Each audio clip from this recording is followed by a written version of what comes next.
नमस्कार. सर्व उपस्थित एन.डी. साहेबांवर प्रेम करणारे आपण सर्वजण, आपणा सर्वांचं मी हार्दिक स्वागत करते. राजकीय सन्मान्य विचारमंच हा विचारमंच एक से एक रत्नांनी सुशोभित झालेला आहे. जेव्हा हा कार्यक्रम करायचा ठरला त्यावेळेला मॅनेजिंग कमिटी सदस्य, जनरल बॉडी सदस्य, प्राचार्य, प्राध्यापक या सर्वांची इच्छा होती की अजितदादांना आणायचं, आमच्या चंद्रकांतदादांना आणायचं आणि आमचे लाडके जयंत पाटील यांना इथं आणायचं. तर प्रश्न हा पडला की अजितदादांना कोणी बोलवायचं. देव सगळे म्हणले आम्ही नाही बाबा जात, आम्हाला भीती वाटते. अहो आमंत्रण द्यायला पाहिजे, त्यांची तारीख घ्यायला पाहिजे, पण कुणीही तयार होईना. शेवटी मी म्हटलं प्रशांत जाणार, कारण प्रशांत आणि त्याची फार गट्टी आहे. लहानपणी ते एकत्र काटेवाडीला गेलं, दर सुट्टीत काटेवाडी. मी म्हणायचे अरे काटेवाडी एकच गाव आहे का, किती मामा आहेत तुला?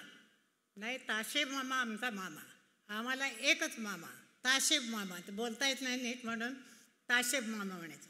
मग प्रशांत आणि संगीता अजितकडे गेले आणि त्याने का आलास, ये चल दिली तारीख, इतकं फास्ट काम असतं, जा आता काही ते खाऊन घे.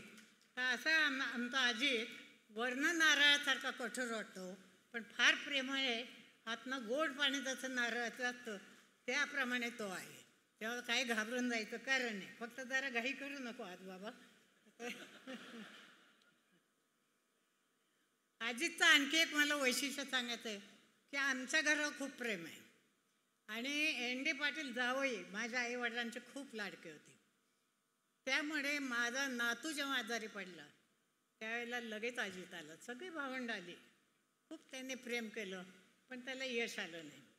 तर जेव्हा एन.डी. पाटील जेव्हा जेव्हा आजारी पडले तेव्हा तेव्हा सगळं पवार घर त्यांच्या मागं असायचं. तेव्हा अजित तू असंच प्रेम माझ्यानंतर आमच्या मुलांवर कर अशी मी आशा व्यक्त करते. आणि आणखी महत्त्वाचं एक सांगा, जेव्हा एन.डी. साहेब गेले त्यावेळेला स्मशानापर्यंत पोचवण्याची शरद म्हणला तिघांचीच फक्त त्यांनीच जायचं, माझी 2 मुलं आणि अजित. या तिघांनी एन.डी. साहेबांना आग्नेय दिला. इतका तो आमच्या घरातला आवडता असा मुलगा आहे. अजित तू आला त्याबद्दल खूप खूप आभारी आहे मी. आणि दुसरी गोष्ट, आज दुसरं आवडतं रत्न आमचं की चंद्रकांत दादा. चंद्रकांत दादांचं माझ्या संस्थेला इतकं सहकार्य असतं की कुठलाही कागद घेऊन गेला की सही करतात. मी म्हटलं दादा किती प्रेम करता? ते म्हणाले हे बघा मी प्रेम का करतो तर तुम्ही एन.डी. साहेबांच्या पत्नी आहात. बरं, आणखी नंबर 2 तुम्ही थोरल्या पवार साहेबांच्या ज्येष्ठ भगिनी आहात. बरं, आणखी तिसरं म्हणजे तुमचं स्वतःच असं एक व्यक्तिमत्व आहे, असं नाही की कोणाची तरी बहीण किंवा कोणाची तरी पत्नी म्हणून तुम्ही येत नाही. आणि त्यामुळे माझं काम चंद्रकांत दादा नेहमी करतात, वेळेत करतात. पुढचं आमचं रत्न म्हणजे आमचे वाळव्याचे लाडके, कोण ओळखलं तुम्ही, अभ्यासू शांत असं व्यक्तिमत्व म्हणजे जयंतराव. अतिशय कुठलंही काम सांगा त्यांची तयारी असते. माझी ढवळी शाळा जेव्हा लहान होती तेव्हा मी असं शाळेचं ते दगडं बिगडं पडली होती आणि मी अशी उन्हात उभी होती, तिकडून जयंतरावांची गाडी चालली होती. पण माई उन्हात का उभ्या? म्हटलं अहो हे कसं करायचं आहे बघा ना. मला रडायची सवय आहे कारण मला मदत पाहिजे असते. म्हटलं हे कसं करायचं, सगळं दगडं पडलीत, ग्राउंड खराब झालेलं आहे. थांबा, उद्या मी JCB पाठवतो आणि तुमचं सगळं मैदान छान करून दिलं. जयंतने ताबडतोब ते ग्राउंडला आमच्या शोभा आणली. मग मी झाडं बिडं लावली. असे आमचे जयंतराव आमचे आधारस्तंभ आहेत. त्यानंतर आणखी एका उगवत्या ताऱ्याचा उल्लेख करायला मला खूप आनंद वाटतो, अभिमान वाटतो.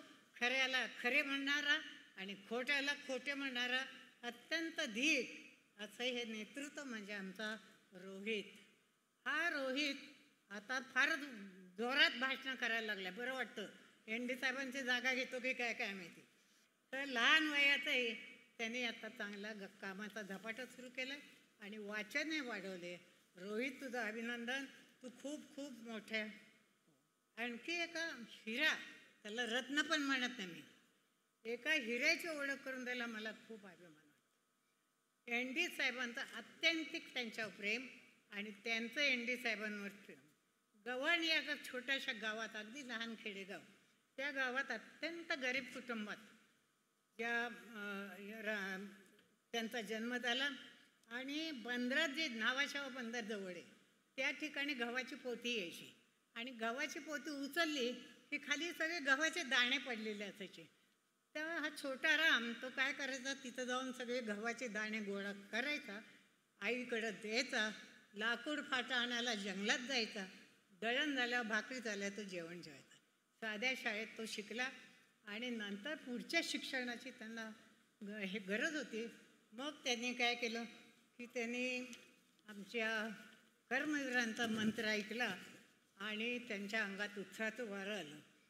कर्मवीर म्हणत, चलनी नाणं हे शिक्षणाच्या आड येता कामा नये, तुम्ही कमवा, शिका आणि शिक्षक व्हा किंवा उत्तम शिका, पुढचं करा. त्यामुळे ते ऐकल्यावर ते सातारला गेले आणि त्यांनी कमवा शिकामध्ये भाग घेऊन त्यांनी शिक्षण घेतलं आणि शिक्षक झाले. पण त्यांचं शिक्षकात मन रमेना, त्यांचं मन चळवळ करायला लागले की आपण धंदा केला पाहिजे आणि म्हणून ते छोटी छोटी कंत्राट घ्यायला लागली. तुम्हाला आश्चर्य वाटेल, आता कोट्यावधी रुपयाची ते कंत्राट घेतील आणि त्यांना कंत्राट देतात, कारण अत्यंत प्रामाणिक, अतिशय प्रामाणिक, सचोटी, प्रेमळ, दयाळू असं त्यांचं व्यक्तिमत्व आहे. आणि त्यामुळे रामशेठ म्हणजे हा रयतचं एक रत्न आहे. रयतचं तेवढं नाही, आमचंसुद्धा एक रत्न आहे.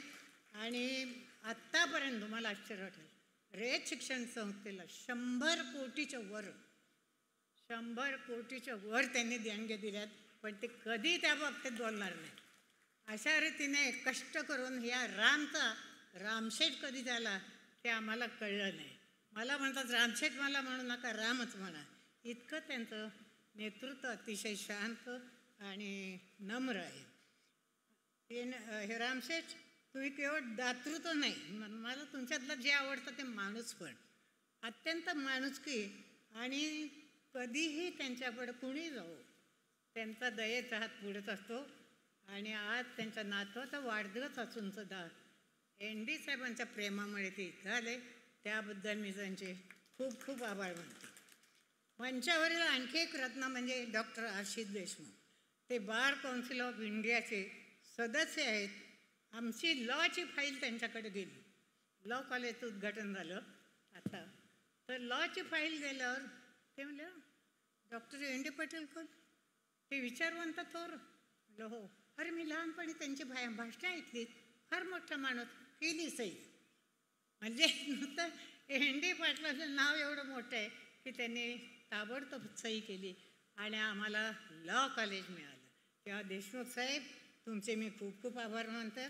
शिक्षण क्षेत्रातले अधिकारी इथं अनेक उपस्थित आहेत, त्यांचं मी नावं घेत बसत नाही कारण अजितला गडबडे जायची.